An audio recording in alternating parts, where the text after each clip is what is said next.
this talk, which I felt like both Bernice's presentation this morning and Reverend Gregory's was like just preparation for what we're going to do. I kept thinking as they were saying, yes, that worked. That's what I'm talking about. That's what I'm talking about. And so let us just begin this with an opening that we can call this an opening treatment, but it's sort of like an opening. Shall we? Okay.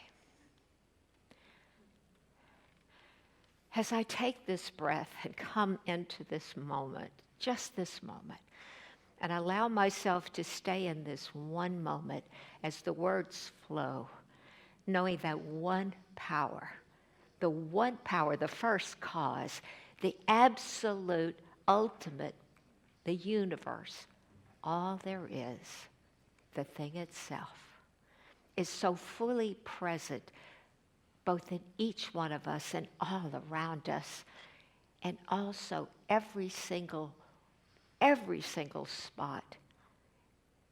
There is no spot where God is not. God is all there is.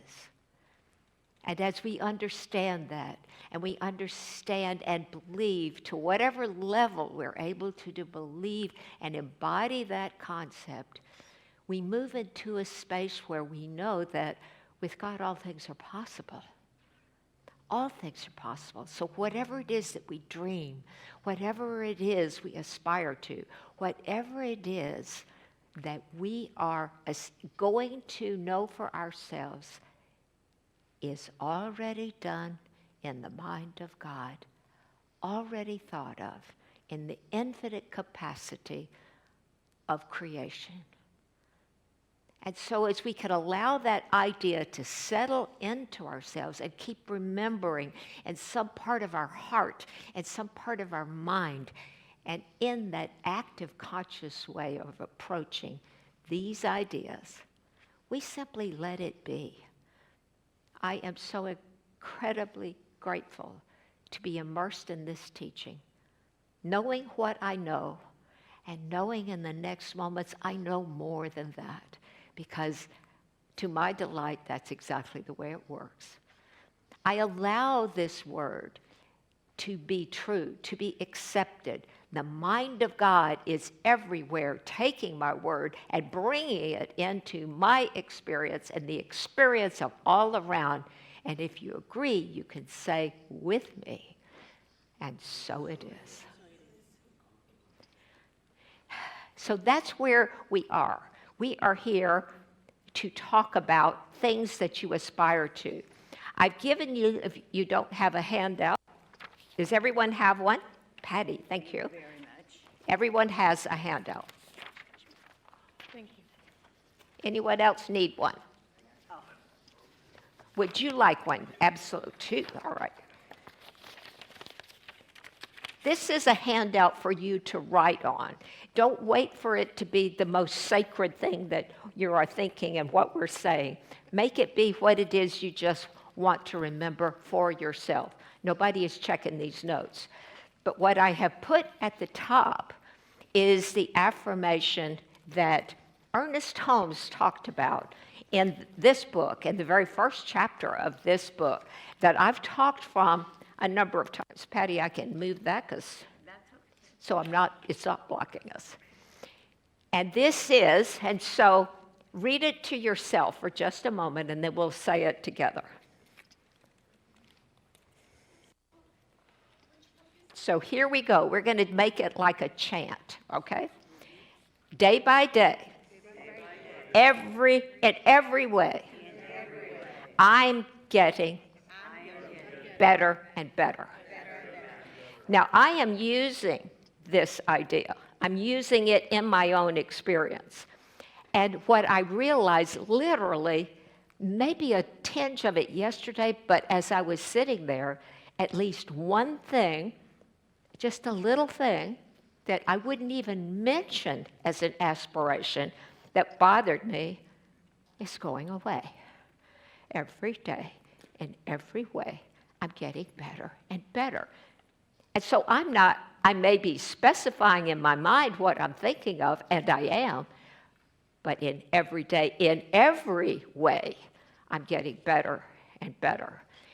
Now, what Ernest Holmes says, and I think it's wonderful that someone who engaged me most of this time between when we stopped having service and now, and I apologize for running a little late, but she was talking about the power of evil.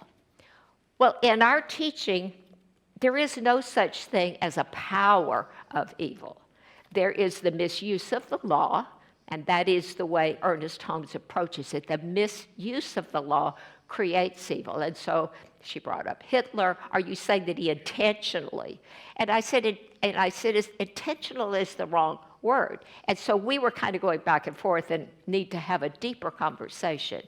But people who we think of as inflicting evil, and she brought up Hitler, we could do that. We can know that whatever was going on with him as a personality, that need to express himself and hurt other people was deep within him. He was damaged, and that's what he did. But he was not calling on an evil power. There's only one power. Was that reinforced today in many, many ways? But it's only one. And that one power does not come into our lives and change things. If you're having a little trouble, that power that is God doesn't change this. He has given you and all of us the power to change what we need to change. And so that's why when things happen to us, here you go, Linda. When things happen to us, we tend to want to blame someone. In fact, I feel like I keep getting examples of that. Somebody rear-ended me, and we didn't rear end together. I was still. I was ready to move forward. And I look in my rear view, and I sit on my horn because this man is coming. He bangs me, and I've got all this peeling paint on my bumper. And he's going, "You're okay, Archie, you're okay." He was ready to move on. And so I was not going to get into a thing about the peeling paint. I just wasn't. I'll deal with that in another. But it happened to me. And yet, there is bigger picture involved that I can't explain all that to you. But nobody did anything to me. I create my own experience, and I believe that. Even some of those experiences, I didn't think I wanted. But the soul within me, that part of that's my unique soul, that creates opportunities for me to what? To learn more and to grow. And that's what I first heard that notion well before I knew Science of Mind. I was living in Huntsville, Alabama. My daughter was diagnosed with a genetic condition for which she had major, major surgery. But at this point, she was only 5. I was gobsmacked. I never even heard of the thing they're diagnosing her for. I go to my minister. He laughs and he says, "Well, it's called an AFGO, and I'll let you figure in the F that he said," but he goes, "Another frickin' growth opportunity, an AFGO." He never once thought of something happening to me. Well, I was, are you kidding me? Don't I get any sympathy? Don't I get any compassion? And yet, he is so thoroughly steeped in Science of Mind that it didn't happen to me. It didn't happen to my daughter. It didn't happen. It's all part of an experience that we're all having. How many of you have had some AFGOs? Not unusual. So having that place that where you just know. So when the contractor just royally screwed up my kitchen in January of 24, I have to know that somehow or other that's part of my experience, and I get to figure that out. And it took me a while. I'm not going to tell you, "Oh yes, that was an AFGO, God bless him." I really didn't get there that fast. So this is not St. Catherine we're talking about. There is one. But I'm not she, unless we all are. We are all sainted in our own way. But I am here to talk about things that work for me. So in this book, he started out talking about Coué. Did I remember? I forgot my string. It's in my office. The Coué was the man who, in France, had created this slogan that is at the top of your page. And he was a wild success in France, and especially in Nice. I think that was where he was working, doing a lot of work. Came to the United States, and this is in 1923. So Ernest Holmes had no personal experience with the man, but when he read about him, what he said is, he is talking about something we can use and that makes the point that we're doing. So he does a whole chapter in this particular book called Help for Today. It was written in the late 50s, so he was, long since past the time of Coué. But what he says, he immediately talks about the affirmation. Day by day, every day. What? I keep getting better and better. And so he says that he was able to do much with this method in France and wasn't as successful in this country. And as I've talked about, Coué thought he had his own reasons. He said, Americans think too fast. So without going into that, that was his reason. It wasn't resonating with the audiences in the same way.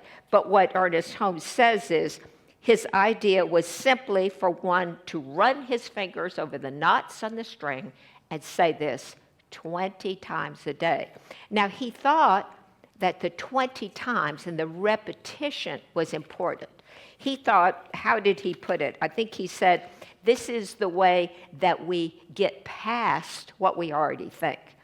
So today, I'm already planting the seed to ask you to think about what is that thing, that dream thing that you would like to focus on. And you can you can even write more than one thing down because you can choose or you can do them all. Because the one that I was sitting there this morning recognizing, I didn't write that one down. I have another one that I'm writing down because it's a deeper, see, we don't say that one thing is bigger than the other. And God, there's no big or little. We don't say that. But in our minds, don't we think of things that are bigger than others? We do. And so it becomes buried in our subconscious, especially if we've been dealing with the thing for 10 years or 15 years or more. Although the one that I'm sitting in the chair of remembering, it's been at least 10 years and it appears to be going away. And so I'm thinking the better and better is just, in every way, is filtering out into things I wasn't so, attached to their being. Because we are attached to some things that are deep within us. And I remember doing a Wednesday talk, maybe a year ago, and I asked the audience, and this was into the talk, but I asked the audience, how many of you have something about yourself that you really don't like that much, but you accept? So that's what I'm talking about. One of those things you've accepted, and you deal with the effects, but you never go to the cause. Because you've accepted it, because you can live with it. See, if I'm hacking and coughing, I can't do anything, then I've got to deal with it right now. But if I'm able to live my life, I just jump over it, go around it, try and fix it. And so today, I'd like us, this is the first of the year. This is that time. Yes, it's, setting, your goals for life, your intentions, and all of those things. But there is something about those numbers starting 1-1 and 1-2 and 1-3 that make you, we're picking up on the culture as much as anything else. You could just as well do it on December the 16th. I mean, you could. But mentally, we're just going to draw on something that's already in our own understanding. We're just going to use it because it can help us. So I want you to take a moment and try to write down about 3 things that you're thinking of. While you do that, I'm going to go get my string.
Thank you for doing that.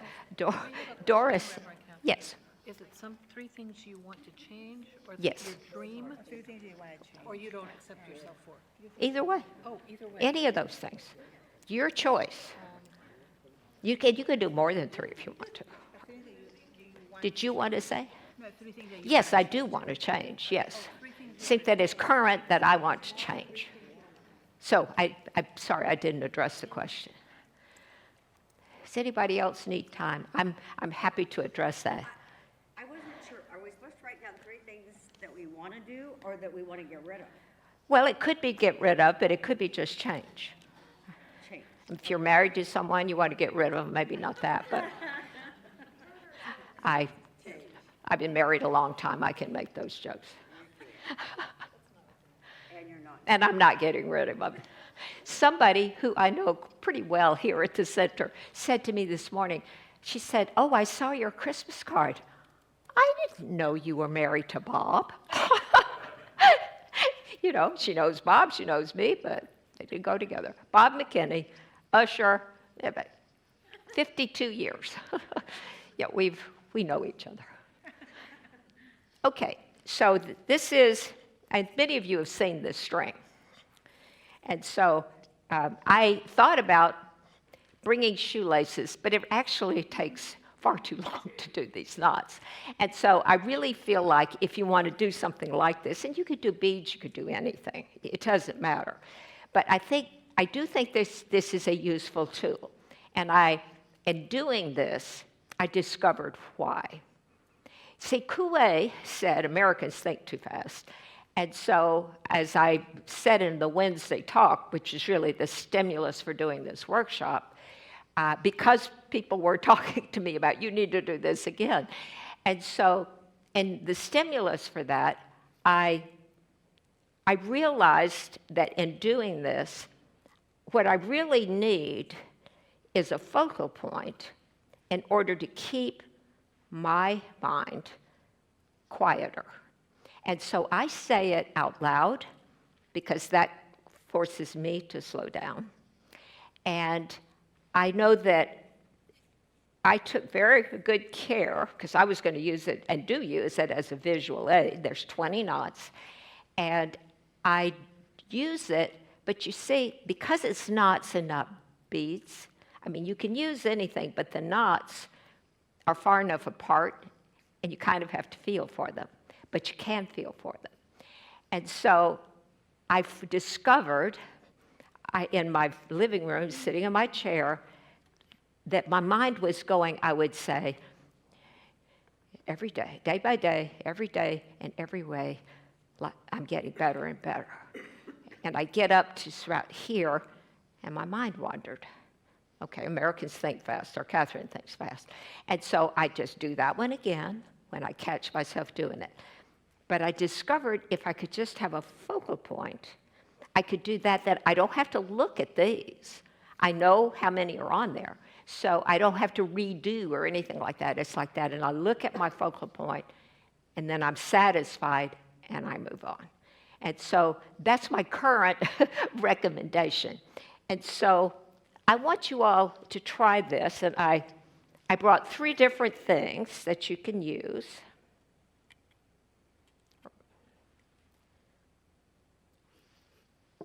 And I'm sorry that there are 3, but I figured you could pick one. And I thought one of them may be something that you would relate to. The first one here is something that someone made for me. It's amethysts that are in that tree. And so I just love the idea that it was given to me. It was for when I was ordained. And so it was like that. And the candles are perfect. So, but not everyone wants to candle. And I did not do a live fire in here. And so the last one also was a gift for service in a whole nother place that's not this church. So they all are symbolic to me, but they're simple. I guess the tree is not, but it is to me. So pick one for today. And if you have 3 things, then maybe you can focus on 3 things. And I brought 3 things. And so I'm going to give you, we'll just take a couple of minutes. It doesn't take that long. And just say it out loud if you're willing. And don't listen to anybody else. Just focus on your own thing. And so let's go.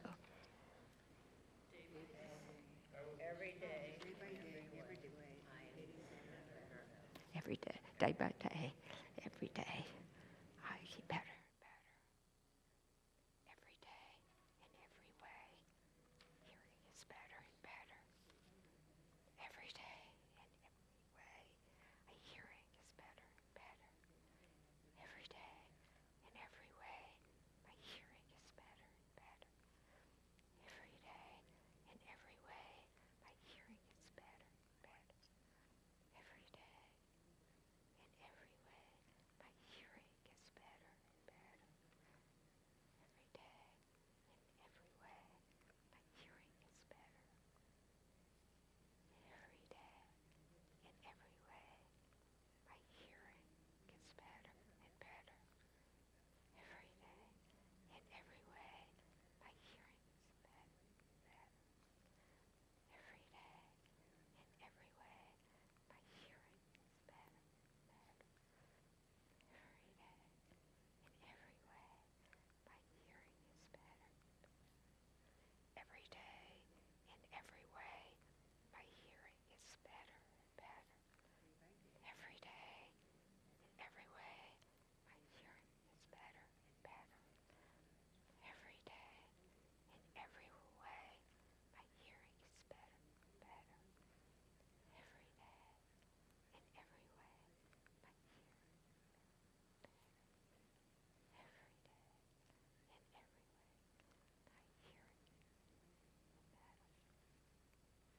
day,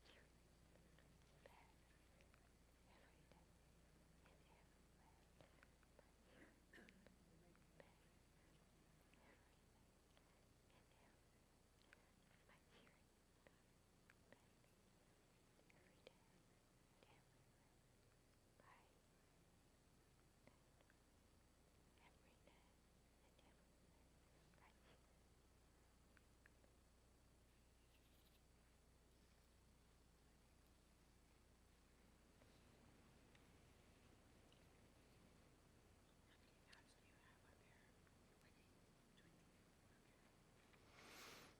So let's all just take a deep breath.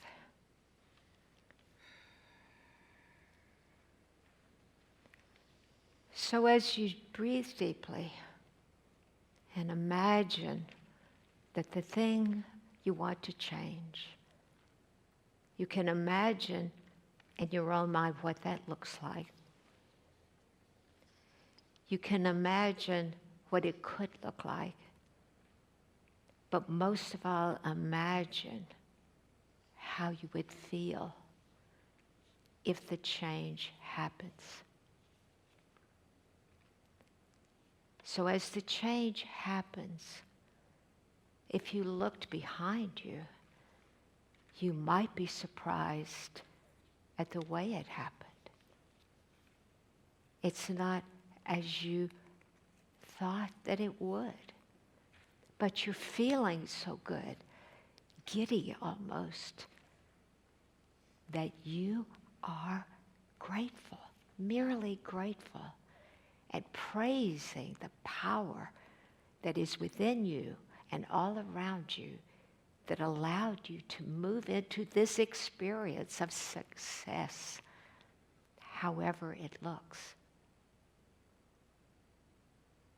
So you just sit with that and see the candle in your closed eyes. See the amethyst in your closed eyes. See the crystal. See it as a symbol of all you have accomplished. And as you feel into the seat that you're on, feel that sense of power that is within you. And the truth is, there's nothing any of us can't accomplish once we do that. We feel it, and we become empowered. And maybe we move to the next thing. The next thing to do is always there, because life is always changing. Our bodies are always changing. Creation is always changing. And we allow ourselves to be in that flow of life that moves through us. We tap into that flow and feel it and glorify it. So we settle into the moment, taking a deep breath and just letting it slip out. And let it be.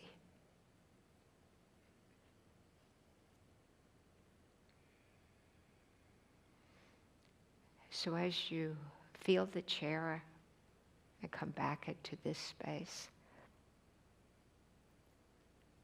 any thoughts or ideas that really are just for you, jot them down. That's what we're here for, to self-realize, to self-emerge.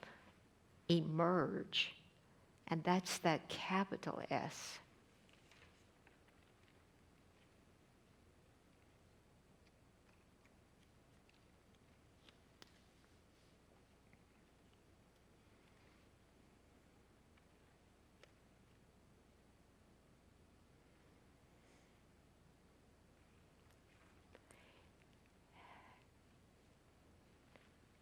If there's anyone who wants to share anything, you're welcome to do that.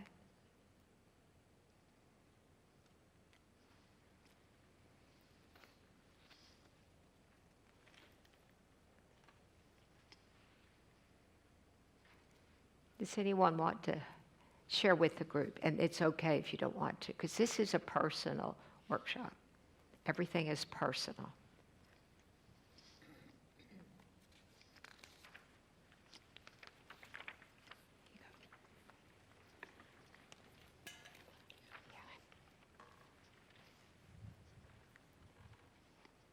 Maybe you could share something for two people who just came. So share something that you understand from what we talked about before. And does anybody want to share? All these volunteers. And do you know it really, yes. Nobody will hear you in this room. Especially I from think it there. really touches on a lot of spiritual practices where Put it right up there. you really need Yes, to hear that's me it. That helps. big. Oh, I think it touches on a lot of spiritual practices Yes. that you use a mantra, you use a visualization, you use repetition. You can use rosary beads, you could use Japamala beads, you can tap into that visualization and repetition of And realization. realization of inner knowing and what you want for yourself and changing outcomes. Yes. And that's the way it has worked for me. In the thing that I'm working to change, something may come up in the daytime that reminds me that it hasn't changed yet. And so I launch into, I might not do 20 because I might be wherever I am, but I at least do 5. I mean, it's like no every day. And I say mine again. And do you understand? This is Coué's way, and this is what he worked with. But who's to say you can't, let's see, we're saying, I'm getting better and better. Suppose you say something about yourself. My living situation gets better and better. My social life gets better and better. Pick something else. And you can go back and forth. You can come back to this. I'm not going to be attached to any one thing. The idea is I don't need that. I have this. Does anyone else want to say anything? Yes, Patty. I started using this about a year ago. Yeah, first time, yes. The first time Catherine mentioned it in a service, and it really is amazing how much it helped. I actually even ended up reading Coué's book. So he didn't write it, but somebody wrote it about him. And it was really a kind of a hypnotic state that you get into, like a meditative state. Right. And I mean, he healed people from all kinds of horrible diseases and, deadly, they were dying. So it was a lot like Christ. Thousands. Yeah, Thousands of thousands of people. In France and in Nice, he's very, yeah, very. And the other thing is, I do it all the time during the day, but you could also use your fingers. Put it up, look up. You can use your fingers Yes. if you don't have your I strength, definitely yeah. use my fingers. So, but it's been See, very I use powerful. this hand for 5, and then I count, that's 1, 5, that's 2. I do that. That's me too. I have my ways too. And I've shared it with some of my groups, and many people have used it and found it very powerful. And so what thank you. Ernest Holmes says is he said the reason that this is so valuable is that he's got it in all caps, that an idea must become a self-realization. And that's why you've got to work to overcome that. You've got to get beyond that, well, I can't do that. That's just way too hard. And it is, and I'm not enough. Remember, Gregory was talking about that. I can't do that. And so somebody literally said to me about something, I'm never going to be able to do that. I'm telling you, that just flies all over me. And I'm talking about there are things that you can all do. How many of you feel like your balance is perfect? Your balance. Your balance. How many of you can do this? Well, see, a lot of people think that it's an age-related thing. And they assume, well, as you get older, you can't do those things. Not true. Not true. Now, that's something you just simply need to practice. But it actually starts with the mindset. Well, of course I can. If I practice, of course I can. And if I can't do it by myself, then I get help. And you can pay for help. You can go to get people who will help you. But it starts with what? My making the decision that I want to do that. And see, once you make the decision, then it just flows. Raymond Charles Barker's book is so simple, The Power of Decision. It is so simple. And yet he says that when you make a decision, then it just opens and opens to you. And you will know, my favorite thing from that book is you will know what you need to know when you need to know it. For example, at the time, I was closer to reading that book for the first time, so it's way back. Dr. Moira was having I don't know whether it was a 5-year anniversary. I mean, and all of a sudden, it was like, we need to do something. You know, things that are divisible by 5 are more important for some reason. And so we need to do something. And so I thought, oh my gosh, we got 3 weeks. How can we do that? And so I decided, well, yes, we're going to do that. And I go, what are we going to do for this? And I remember distinctly, my gosh, I have to make a program. How am I going to do a program? Somebody walked up to me. I will do your program for you. You know what you need to know when you need to know it. And then I had people come up and offer to do the entertainment. I'm saying the entertainment was fantastic that night. The woman that worked with the other singer was Juilliard trained singer. She was right here. And they did Porgy and Bess together. It was magnificent. We had all these things. And so the rest of it, when it comes to food, I can do food. So we just put it all together. But it happened because of the idea and things and the trust and the faith of knowing that this is going to come. And I had that. I want you to hear what you have to say, Lita, so. Blah, blah. Got it. I heard a couple of other things that you did. Is it turned off? Probably not turned on. Well, you're sitting next to the man that can fix it. I heard a couple of other things you said. You asked both to yourself and outwardly, how can I do that? Not in the implication that you couldn't, but in what's the way? How can that be done? I mean, you were opening to, it's going to get done. How? Right. We picked a date. Exactly. Yes, we're And gonna get it done. whether the idea came from you, through you, people showed up, it appears that it's not just the deciding, but the openness to where's the method, where's the resources, they will Yes. show up. There's so many creative, helpful people around. And so having that opening, and even if you're not here, but you're not even in this place, they still come, please. Well, I've been thinking this the whole time, but I've been using this expression for some time here and there, and I never commit to a thing because I'm of the mind the universe knows best. So I'm opening it up. Well, then you could Almost the just do it as secondary it is. cause, right? I get better and better and let the universe decide. Yeah. That's- So I don't know if that's a mistake or not. I but think that's it's what I do. absolutely fine. Okay, thank you. Absolutely And so fine. it is. I think I actually am sort of trying to have foot in both worlds myself. But as Patty was saying, she researched more of the life of Coué than I have. By the way, I don't know where you got his book, but I'm sure it's available. It's online. It's online, as she says. But I did read, it was in February or January of 23 when he came to this country.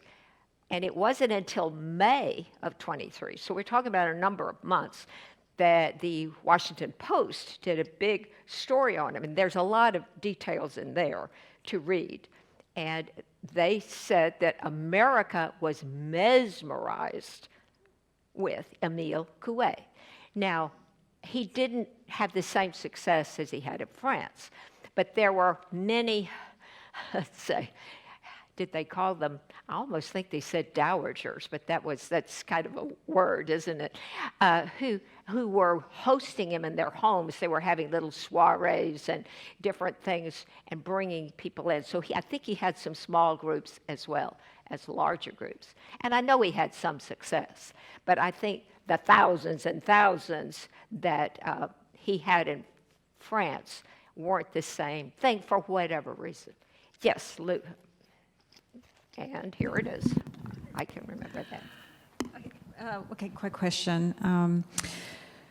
How is that different than this question? How can I make this better? Because at some point I was using that as a mantra for pretty much every area of my life, but I was focusing more on like work situations. But how is that different? Like, how can I make this better? How can I make this better? Well, you're asking for some very specifics instead of that you do as opposed to allowing the universe to just offer you the possible ways to do this.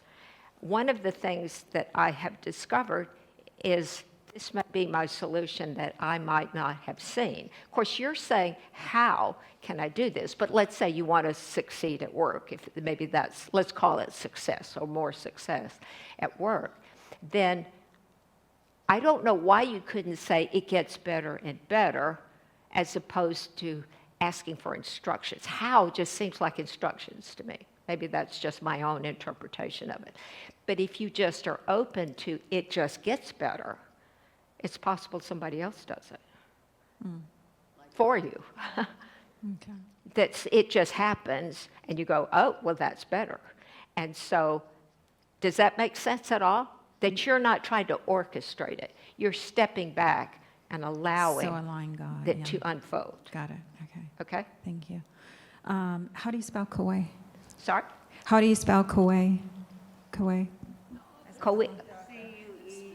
C-O-U-E with an accent on the E. C-O-U-E. C-O-U-E. Okay. Lots of vowels, yes. Coué, his way, I think it's, oh, I'm being mindless with this microphone, I'm sorry. And so in even getting this book, which I am working with the Science of Mind archives to try at least get a digital version of this. And it's possible at used bookstores we can find them, but in print, I don't think it is. I've tried. I tried to get to order some because this is just one. There's so many wonderful stories. And so Ernest Holmes, this was put together, I think published like in 1958. And so I think that these are vignettes of his experiences. And there's two names here, William Hornaday, who's the founder of Founders Church, which was the big church at one point. And I think he edited it, because these are, you don't have, if you read and study this teaching enough, you know what Ernest Holmes sounds like. And this sounds like Ernest Holmes. And he meets people, and throughout this one, I'm not even mentioning the stories that he's telling about people who have a problem so deeply embedded in them, they don't realize it's affecting him. I mean, one of them was an actor who was very talented. He had had a lot of work, but he actually had gotten a part in something and he didn't even show up. There was something fearful within him. So Ernest Holmes talked to him, and I can imagine what a gifted interviewer Ernest Holmes must have been. And so when he went on, he told a story about how when he was in some situation and he came to his big moment and he lost his voice, completely lost his voice. So that fear was embedded with him, and it was affecting him. And so Ernest Holmes essentially treated for him to move through that. Now, I think that any of us could have some of those feelings. What Ernest Holmes says, what many people say, that a lot of these deep-seated biases that we have come from those childhood years. And that well-meaning parents, it's not a matter of our parents were evil, but they, I got slapped as a child. I got lots of spankings as a child. And depending on the parent and depending on how things happen, we may see that as damage or not enough, as Reverend Gregory, that whole not enoughness, I'm not good enough. And so, my dad said to me, he hoped that I married somebody because I was no good myself. He actually said that to me. And so I chose not to believe it at the time, or I think I did. And so it didn't stick with me in the same way. But I can easily imagine somebody in a Science of Mind class, one of Dr. Moira's, said, I was not allowed to go to college, and she went on to say, why her parents would not allow her to go to college. She needed to find someone to marry to take care of her because she was no good at that. And this woman was still wounded. And her husband did take care of her very well. But she was still feeling she's not even a young adult. She is at least middle-aged adult. And she's damaged. And she allowed that to govern her life. So we don't know how many people have those stories. You may be sitting next to somebody. And at some point, and it doesn't have to be as dramatic as that. They can be smaller things. And we take it on. I know I was in a ministerial retreat, which was a magnificent experience. All ministers, and the people that were conducting it were just incredible people. And so one of them was a great actress. And so she put on this kind of a hood, a cloak, or something, and she's walking around like this, and she's doing this thing. And then she says something about, and whatever did you say the word is? And we were supposed to come up with a word. Well, everybody in the room just about came up with a word, and I couldn't. But when she came over to me, and she got down on one knee, and she went through some of this stuff again, I teared up, and she said, that's it. She was able to pierce that. And see, it had happened in one other time that was very dramatic like that. I didn't get it. But when she came, she said something. That's it. And this was a wounding thing.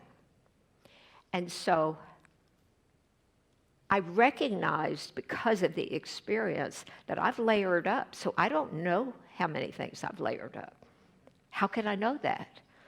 Unless I have an experience that helps bring it up. But I know that second one was my mother. And my mother was in very sad circumstances herself. I did not blame her. I do not blame her. But I said to my little triad of people, see, this is how we excuse it. I said, but she was doing the best she could. I was letting her off the hook. I knew it wasn't hidden from me what she did. And she didn't protect me, is what it was as a child, from my dad. But she was doing the best she could. I immediately let her off the hook without acknowledging that there was a deeper wound until that moment. And so I'm not saying we all need to go spelunking in our own inner self. I'm not promoting that. But those are the kinds of things that Coué's method, and Ernest Holmes is absolutely endorsing that self-realization aspect. He absolutely does. And he gives the examples of people who've had those buried things. And I gave you one. There's one that's even more dramatic, and I'm not sure I could do it justice to tell that. But it's incredible to me, from my own experience, how much we hide from ourselves. And see, I'm not different from you all. I'm not at all. And many of you, some of you lived here, you've had your family here, you've been, all of your life has been here. Others of you may be more like I have. I lived here and there, and I ended up here, God knows why. I immigrated from Alabama, is what I said. And then we have some people who come from a whole nother country, more than one person here. So we all have different experiences, and we bring all that. I'm not going to call it baggage. We bring all those experiences. I am richer for all the places that I've lived. I learned something everywhere. I kept friends everywhere. I have a core Christmas list, at least 20 people that I'd never haven't seen in decades. But I send that letter and that card every year. And I try to make it interesting. Have I done it this year? Well, no, but I will. I will. And so I've started it. And I have the labels made, and I've got a lot of stuff done with that letter. But it's important. it just feels important to me to keep making connections with people that I cared about. I really cared about. And so at least twice, people from that long ago time, one of them popped up right where I was.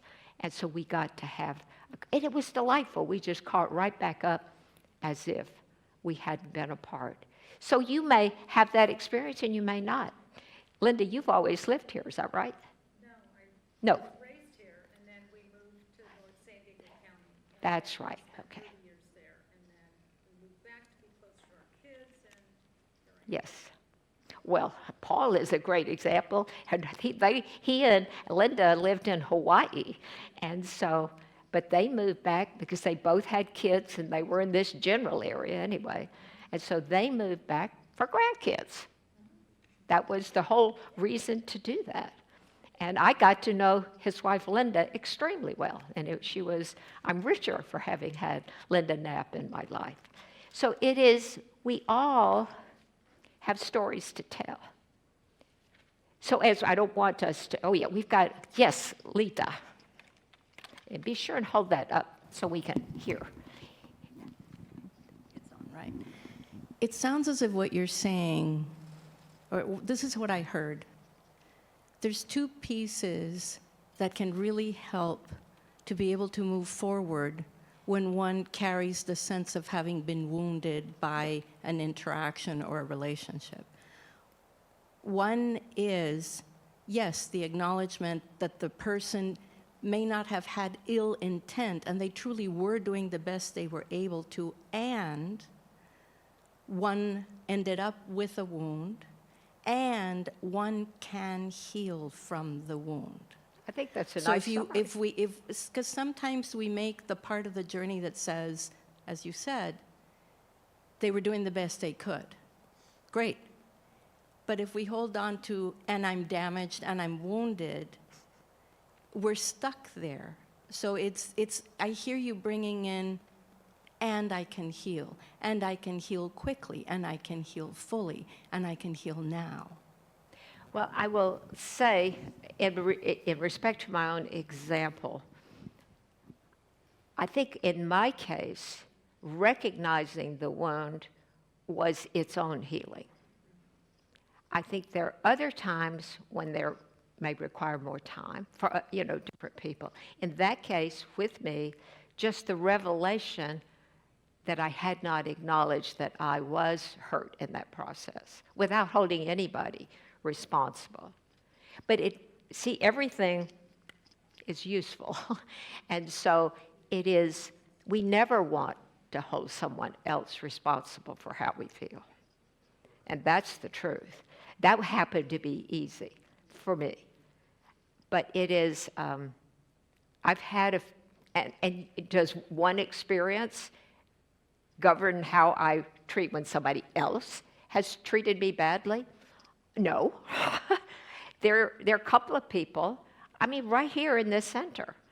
And at some point I realized I'm the one that's holding on to this. And so I have prayed for people. And that's what I do. And so within a certain period of time, it seems to me the other person changed. But of course, that's not true. I am the one who changed. And it matters. It really does matter. One of the things that I've realized in the past few months by being in your book club and everything else that I'm doing is my awareness level is becoming higher, because I always said that I have a drunk monkey in my head that constantly comes on, but I wasn't aware when it was coming on. So last week I had an incident with my son. I was 42 when I had him. So I'm an older mom, I have a 20-year-old, and I'm 63, right? And so last week we had an incident. He and I were conversing, and all of a sudden the light bulb came on for me. Oh my gosh, I have my son because he came to this planet to teach me the things that I haven't learned all these years. It was like the light bulb just came on. It's like, oh my gosh, all these lessons that I have not learned all these years that I've been on the planet, and now this 20-year-old spirit is teaching me, right? But the thing is, my awareness level is higher. So my question to self is, how do I get my awareness level to the level that I need to be in order to progress and peel the onion, so to speak? That's my question to self. Any comments? And I don't know that I can answer that question for you. I think that you know within. See, that's one of those, I can talk about practices, Victoria, I can, and yes, some of the things we're talking about can get you there. But I know that anything you engage in, that you are telling yourself what you want. Even if it's, we're talking about getting past something that's embedded, and to do these mantras like this. And it takes a short amount of time to do that. But the meditation time where you do your best to just clear your mind also allows things to just come in. And it could be random. And I think it sets, at least my experience, it just sets me up for things that just come seemingly out of nowhere. I've had a number of things that were so valuable to me, it's almost like it just plopped in at a random time. But I spend the time preparing for it. Does that make sense? By opening, and I spend time, and this sounds like a sell, and it is. I spend time serving. I'm in volunteer work. I stood on that platform and said that I am here as a minister because I volunteered. And that's an absolute truth. I felt so grateful to that youth church that was providing such amazing things for my girls at the different levels where they were. I didn't have enough money to give back to that, but I could give of myself. I started cooking because I could cook. I can do that. And I learned how to cook for lots of people. I discovered you cook for 100 people by cooking for 10 and multiply it times 10. I mean, I'm serious. It was just no problem for me to do that. But in the service, you have no idea all the people I met. There was one particular person who is not coming, hasn't been back since COVID, but I didn't name her this. One of the other cooks called her teacher number 1. Because Sunday didn't go by where we had a little lesson to learn. And then there was teacher number 2 as well. I'm just saying, people are going to be themselves. How many of you waited tables before? Let me tell you, that's an experience. That's how you learn how people really are. And if you don't get that opportunity, work at the desk, work in the library, work in hospitality. I remember some man came up to me, because, we have the coffee pots, right? And so he came up and he plopped this coffee pot down in front of me. He says, "You have run out of coffee." And I said, "Well, no, you have run out of coffee. Would you like me to get you some?" And so I had, I just handed him the coffee, but I just wanted to wake him up. I personally was fine with the coffee, but and so I'm not taking it personally, and that's the other thing. But you learn. I've done too much hospitality to take it personally. So it is. The customer is always right, and all of these people. We had this huge hospitality group. We'd meet once every quarter and have a luncheon and do all this stuff. And I kept reminding them that you are often the first face that people see. Because they could come in here, they go in there, they go to the counter, and you are the face of the church. And so when you're serving, you take on that mantra that I am the face of the church. And you do that enough, well, you just grow. It just does.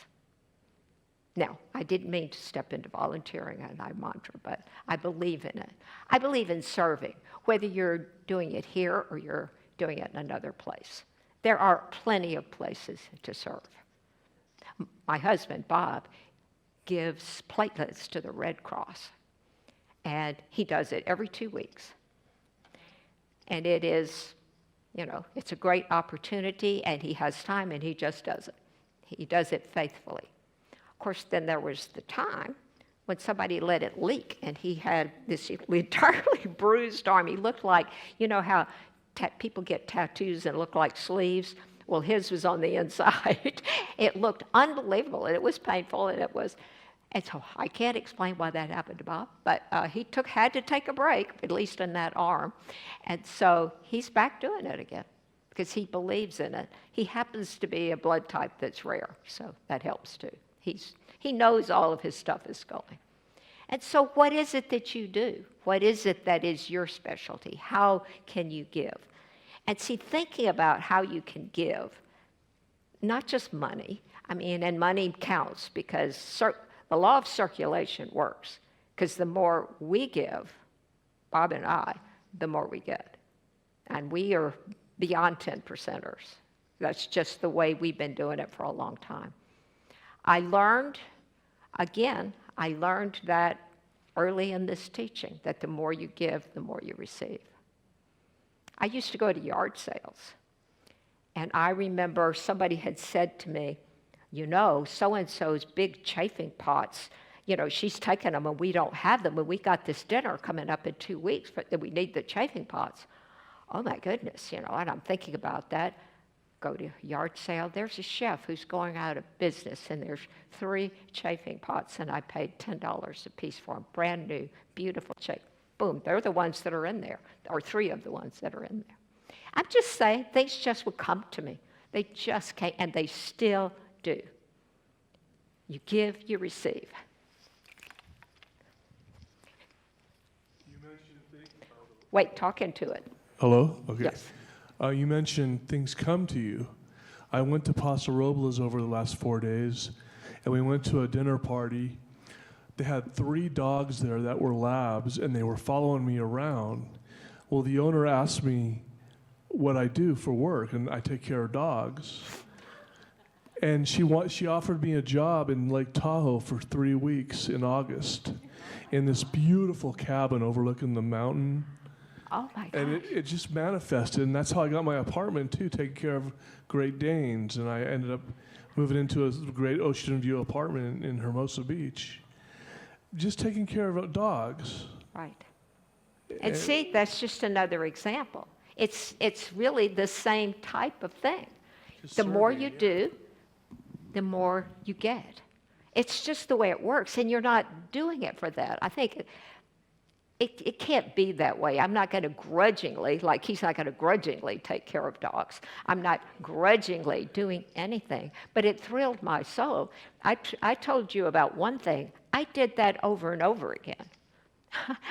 The very first one that I remember, my older daughter was still living at home, and she came home and she says, "Mom, I got to have a new pair of black pants, and they can't be jeans, and I need to have it by whatever it was close."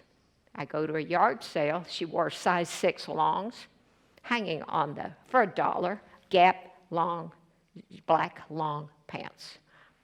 Sold. Here you go. Things just come. And that's just, I could go on, but doing that and doing it for other people knew that I did this, and they start giving me orders. Would you see if you can find, it happened all the time. I inevitably got that. I can't explain that exactly, but I did. And it's that willingness to share yourself. That's what I think that it is. And that part I don't have problems with that. I have this set of notebooks that came from when Dr. Frank was still the minister here. And they brought in a service that I don't know if anybody here I wasn't here at this time. It was even before we got here. But back then, there were organizations who come in and help you rebuild the church. They charged for it, but they had these wonderful programs, and so I have a lot of that stuff. Nobody else has been interested in it, so I just held on to it. And so they had a program called the Pillars of the Church. And it was north, south. Were you here for that? Pillars, right. And so, well, Pillars is a novel. It's a whole nother thing, isn't it? But the north, south, east, and west. And so each of those letters stand for something. N is nurturing. And almost everybody finds their niche in, see, east is, I have to look the others up because nurturing is what I am. Education, maybe. And then the west is something else. And so I'm just saying there were people who were asked to choose, and they formed groups in this church, and they met on their own, doing, imagining things, maybe praying for the church. I don't even know what all they did. I was not here. But I recognized when I saw that nurturing is my calling. Yours may be different. And so I see when it comes to the food, it's just what I want to do. I want us to all have good food and to eat well together. I like doing that. So it is, but see, there are people who don't cook at all. I know Donna Phelan's one of my, she's been such a staunch supporter in this church. She cooks not at all. And so I gave her a plaque one time. That this kitchen is no cooking done. And it is, but it just is, it's just what you like to do. And what you may like something else. We have people who do musics. I mean, what would our choir do if all people just wanted to do something else? But people like to sing. And that makes us feel good to sing. It does me. I love to be in things like that. Does anybody else have a sharing that Paul?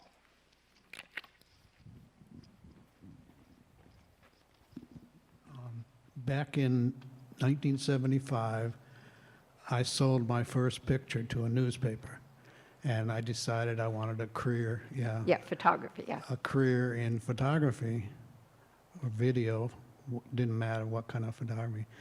So ever since then, I went from one photography job to the next, and finally ended up over here and doing video. Just like a 50-year career. And when I got ready to retire, I looked back and I realized that I didn't know that I had this career. I just thought I had these jobs. Yes. And so Fell into I it. said, well, this was a great career, because when I started out, I knew this guy, another photographer. He started out at the same time as me, and he became a photojournalist, and he won a Pulitzer Prize. He took pictures of Reagan when he got shot, and he won the Pulitzer Prize. So that was my idea of a career, is become a famous photographer, journalist, and win the Pulitzer Prize. But I realized I don't know if it's better, but I had this great career. I did all kind of photography jobs and video, and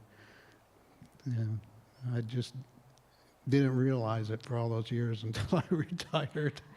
Yeah, that is, what happened was another turn, you turned for whatever reason, opportunity turned you that way. And who knows, like you say, how can you say one's better than another? You may not have had the notoriety that the Pulitzer Prize might get, but you had a satisfying life with what you did. Every job since then had to do something with photography, even if it was only a small part. He said every job since then had something to do with photography, even if it was a small part. So that, I keep doing this. I like that story, though. And I think that there are a number of people who decided they wanted to write dramas, for example. Drama, and they wanted to write drama. And somebody asked them to do something that was more of a little comedic sketch, which was brilliant. Oh, no, but I want to be a great dramatist. And so they were brilliant at what this is. They were reluctant to take on, because the thing, the prize is that people who do drama, and there are, Moliere was like that. It's just a matter of, he was good at this, and it took him a while to accept that this is what I'm really, really good at. And and to do that, and to love that. And so I don't, those are just famous stories. They're not necessarily the most important things. What else? Does anyone else have a question? I like Lou's question because it's slightly different. So if anybody has something that it doesn't fit your template of what I'm saying, doesn't fit quite in with what you're saying, ask that question. It may provide an opening for someone else, because we're all different. I can only talk about myself in terms of how I've experienced it. And keep that microphone nearer your mouth, because Check. yeah, you just have to talk into it. It's that kind of. Talk very loud without the microphone. That's so okay. why Talk I'm very not loud screaming. into the microphone for me. But for you, I've had a lot of experiences the way you've described. Things come as you need them. See, you're not talking very loud. Because it sounds very loud to me. It sounds very loud to me. No, that's great. I like your very loud. Okay. I've had a lot of experiences that you've described where things come to you as you need them, and I've never really truly wanted. If I Yes. needed something, I knew it would somehow show up. I'm in this transitional stage of looking for more work, needing more work, deciding, work isn't coming the way it Wow. used to. Not knowing what to do. I've done so many different things. Choosing what to focus on. I get a lot of feedback that I have too many skills and I need to pick one so that I can actually focus on the job I want and then talk to somebody about it. And now it's not just here. It would be in another state, Colorado, Texas. Every place has a negative and a positive, and they all kind of cancel each other out. And I'm stuck. So when you're trying to focus on what's next and do that mantra, when you don't know what it is. But if you say every day, I get better and better, maybe you do. It does come to you. You don't have to fill in the blank with specific. And it may be something you're not thinking of. Being open to sideways things is, I don't know that it's as simple as just saying those words. Yeah.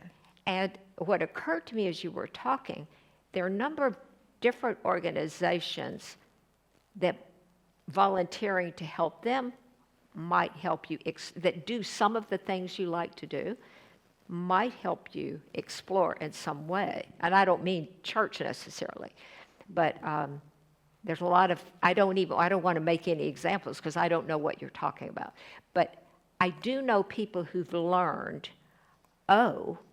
because of those interactions, and they're just open to they're taking themselves out, which is, I think, maybe part of the key. You just take yourself out of it and you start helping, and then, something may come to you. It's just a thought. I have known of people that helped. And actually, I know someone here now who had 2 or 3 places that they were doing that, and then barely started to realize this was not for them. And so they learned quickly in some cases. I've thought about who that person is. And so still here, has a great profession, but was taking the year off, a little burned out. And so did the volunteering in between, just to, what are my options kind of thing. Just a thought. How do they pay the bills when they do that? What now? How do they pay the bills when they do that? Well, I think this person was able to, and so you have to have money, and so I can't answer how you pay the bills, but I just know that when you get your mind right, your soul will provide the avenue. Hi. When I got laid off, I went to a job that was an administrative position job, and it was in the South Bay. And most people might not have heard of it, but it was the South Bay Free Clinic. There was an administrative position, and I showed up, and the position was filled. And an opportunity opened up where they said, but you know, we do have the free clinic, and you can volunteer. And I'm thinking, oh, I need Why money. would I want to do that? I need the money, but I like what you're doing.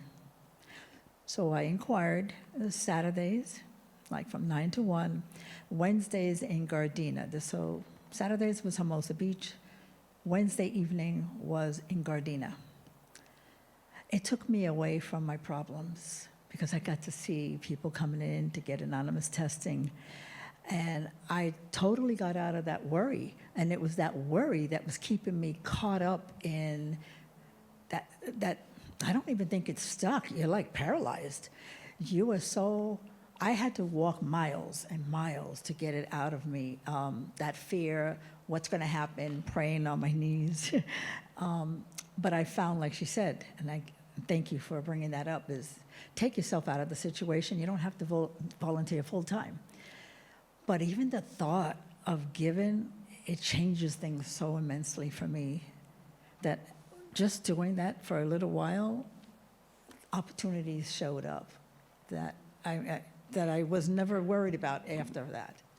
Well, you've given a great example. I did a workshop about the 7 messengers of fear, or the messengers of fear. And the number one is anger, when people just get angry. But the second one is worry. Worry is insidious, and it eats away at you. Thank you for making that point beautifully. Thank you. So, oh, Lauren, thank you. So I was going to say that... Put it up there for me. Right up there, okay. Do that for me. I was thinking about what was really relevant for me, and in this last couple years, I had created what I had set out to do. And after I had what I wanted, I realized I didn't want it anymore. and so then I felt a lot of confusion about the path that was so clear to me at some point. And so what I did was, with that confusion, I spent every morning in my meditation asking the source, the way that I conceptualized it was like a field of light. And it took me the entire week to get clear on why I had no more motivation for that. And it was that was complete. And now I was to climb a different mountain. And I had probably 4 or 5 different mountains that were in my consciousness.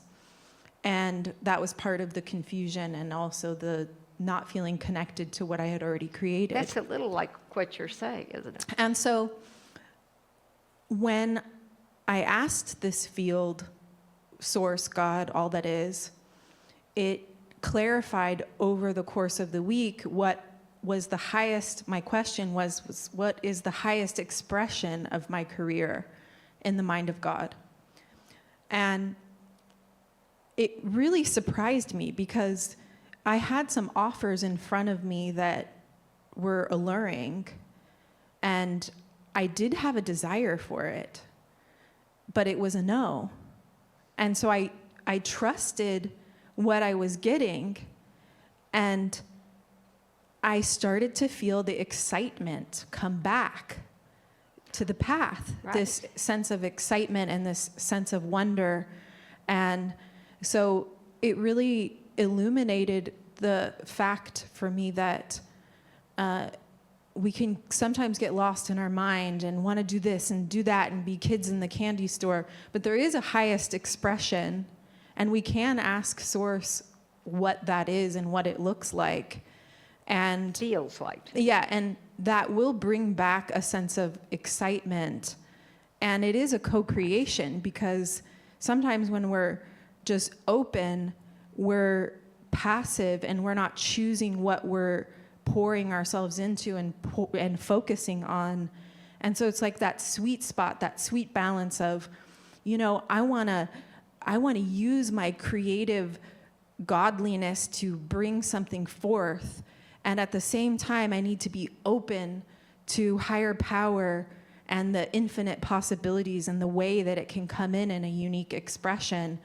And for me, finding that sweet spot was really getting out of my mind about it and just getting into a meditation and then trusting that. And it took me an entire week of plugging in. It's not that long, really. No, but I was spending hours of my day. Oh, I it see. was my primary focus to get clear as the new year was coming. And so everything else took a back seat. And anyway, I just think that ultimately Source knows, and to tune in to get that is so powerful for me too. Lauren, that's incredibly articulate. I appreciate that. I know you were listening, Lou, because that's kind of the highest expression is what she was talking about instead of, whatever else you were thinking. I don't know. I like what you said. In support of a lot of what's been said here, I ended up tuning into a long-form portion of a workshop by a woman named Carolyn Myss. I don't know if some people may be aware of her, but she was talking about, not her, excuse me, Lynn McTaggart, consciousness, physics, etc.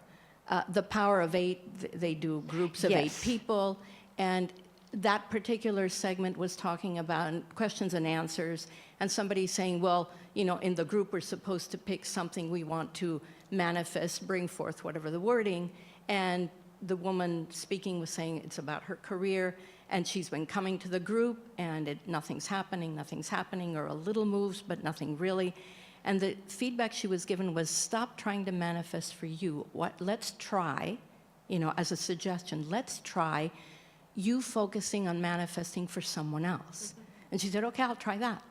And then she said 2 weeks of doing that, and in her words, out of nowhere, someone she had no idea had any contact with the type of work she wanted to do, ended up bringing to her an opportunity that she said fit her particular profile of skills so perfectly, she was awed.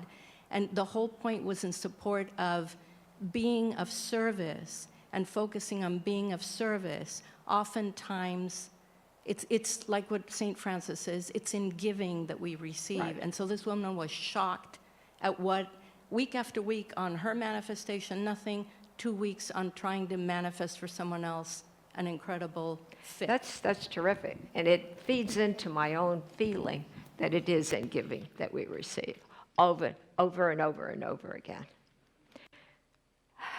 Does anyone, I don't want to push you past the 2 o'clock. It's still just January the 4th. And it's not May the 4th be with you quite yet. But that is yet to come. You all have been a delightful audience. Really delightful. And so I'm doing this open-eyed. But what I know is whatever notes you've taken, whatever ideas that you've lassoed in during this time, it's been for your highest and best good. That there is something in there, and you've taken enough notes so that if you read something, it taps into more things that remind you about conversations, about words that flow. In Ku'e, and if it just encourages you to explore. But I want you to know you can explore a lot of different things, but the answers are within you. Now, I make a big distinction in my own mind. See, God is the one power, is all there is, and loves every one of us equally, without judgment, without fail, no matter what. Doesn't even see anything wrong ever. There are no mistakes in God. Our soul is that Christ consciousness within us. It's unique to me and to you. And your soul is holding all of you to the high watch. When there is something that you need to learn, it's going to happen.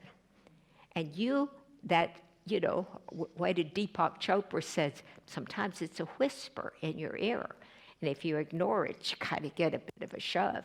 And if you really ignore it, you get kicked out the window. All of us have been kicked out the window. I have. I'm trying to make sure I hear those whispers. That's my soul. So when things happen, like somebody rear ends me for no good reason, or somebody says something that's like that, any of those things, what is this? What is my soul telling me?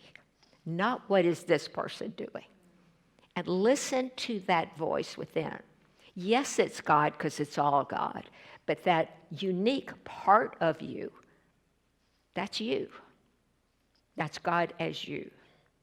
It's so profound when you say that every day I reveal God, and it's true. I am God to the level I understand God, and so are all of you. And if you go, oh, no, not me, then practice saying it because it's true. And so it is. So it is.